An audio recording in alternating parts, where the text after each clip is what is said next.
एक परिवार था। वो गरीब था, खाने को कुछ नहीं था। काफ़ी सोचा कि काम मिले, मगर काम नहीं मिला। दो बच्चे थे, बीवी थी। एक दिन उन्हें विचार आया कि इस गांव में काम मिलना मुश्किल है, चलो कहीं और चलते हैं। इस इरादे से वे एक दिन गांव छोड़कर चल दिए। रात का समय था, रास्ता भी जंगली था। सोचा वृक्ष के नीचे रात गुजारी जाए। आदमी ने अपने एक लड़के को लकड़ी चुनने तथा दूसरे को पानी लाने के लिए भेज दिया तथा बीवी को चूल्हा बनाने के लिए कहा, और उसने जगह साफ कर दी। चारों ने अपने अपने काम कर लिए। चूल्हा जलाया गया, पानी गर्म होने लग गया। वृक्ष के ऊपर हंस रहता था। वो सोचने लगा, यह कैसा मूर्ख है, इन्होंने चूल्हा तो जला दिया, मगर इनके पास पकाने को तो है ही नहीं कुछ भी। हंस ने उनसे पूछा, तुम्हारे पास पकाने को क्या है? वो आदमी बोला, तुझे मार के खाएंगे। हंस बोला, मुझे क्यों मारोगे?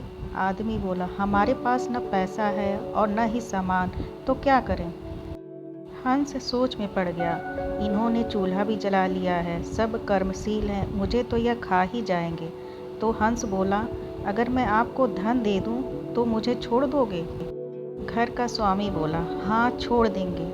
हंस कहने लगा, मेरे साथ चलो, मैं तुम्हें धन देता हूँ। हंस उनको थोड़ी दूर ले गया और चोंच से इशारा किया और कहा कि यहाँ से निकाल लो। उन्होंने गड्ढा खोदा और वहाँ से धन निकाल लिया। हंस का धन्यवाद करके वापस अपने गांव आ गए और एक ही दिन में खूब मौज से रहने लग गए। अब उनके घर में किसी चीज़ की कमी नहीं थी। पड़ोसी ने देखा कि इस परिवार के पास ऐसी कौन सी चीज़ आ गई जो इनके पास इतना कुछ आ गया। उसने छोटे लड़के को बुलाकर सारी बात पूछ ली कि पैसा कहाँ से आया है। उनके भी दो बच्चे थे, उन्होंने भी ऐसी योजना बनाई और चल दिए। उन्होंने भी उसी वृक्ष के नीचे डेरा लगा लिया। आदमी ने अपने बड़े लड़के को कहा, लकड़ी लाओ, तथा छोटे लड़के को पानी लाने के लिए कहा, परंतु दोनों आनाकानी करने लगे। बीवी ने भी कहा कि मैं थक चुकी हूँ। जैसे जैसे पानी लकड़ी इकट्ठी हो गई और पानी गर्म होने लगा। हंस फिर आया और बोला, तुम्हारे पास खाने को तो कुछ नहीं है, तो फिर पानी क्यों गर्म कर रहे हो? आदमी बोला, तुझे मार कर खाएंगे। हंस मुस्कुरा उठा और बोला, मारने वाले तो 3 दिन पहले आए थे, तुम अपना समय खराब मत करो, घर जाओ। तुम मुझे क्या मारोगे? तुम तो आपस में ही लड़ रहे हो। जिन्होंने दूसरों को जीतना होता है वे खुद नहीं लड़ते।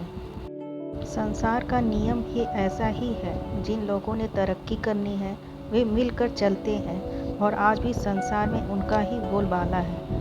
जो आपसी तालमेल में रहते हैं वे ही समाज रूपी हंस को जीत सकते हैं। दोस्तों, कैसी लगी आपको ये कहानी? कमेंट करके बताएं और चैनल को सब्सक्राइब करें। मिलते हैं एक नई कहानी के साथ, तब तक के लिए धन्यवाद।